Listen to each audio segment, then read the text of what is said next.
2 लाखाची लाच स्वीकारताना प्रांताधिकारी गोविंद शिंदेंना अटक.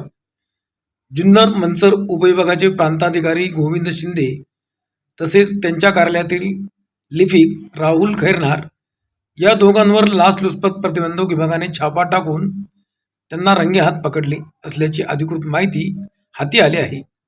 याबाबत अधिक माहिती अशी की नारायणगाव येथील एका बिल्डरने अँटी करप्शन ब्युरो पुणे यांच्याकडे तक्रार दाखल केली होती. त्यानुसार ACBने सापळा लावला आणि त्यात प्रांताधिकारी गोविंद शिंदे त्यांचे लिपिक राहुल खैरनार अल्लात अडकले.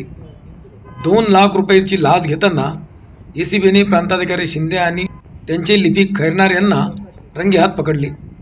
2च दिवसापूर्वी जुन्नरचे तहसीलदार यांना कलम 155 नुसार महसूलच्या त्रुटी दुरुस्त करण्याचे अधिकार दिले असताना त्या अधिकाराचा गैरवापर करून त्यांनी चुकीचे निर्णय दिल्याचे समजते. त्या अनुषंगाने त्यांनाही सक्तीच्या रजेवर पाठवण्यात आल्याची माहिती समोर आली आहे. दरम्यान नारायणगाव येथील नंदराम शेषमाल मार्केटमधील दुकानदार 2016च्या सुमारास टाउन प्लॅनिंगसाठी प्रांताधिकारी यांच्याकडे गेले होते. त्यावेळीही त्यांनी त्रास दिला होता. त्यामुळे आज झालेल्या कारवाईने भगवान के घर में देर है अंधेर नहीं अशी चर्चा होती. एकूणच या कारवाईचे या व्यापारी मार्केटमध्ये स्वागत करण्यात आले.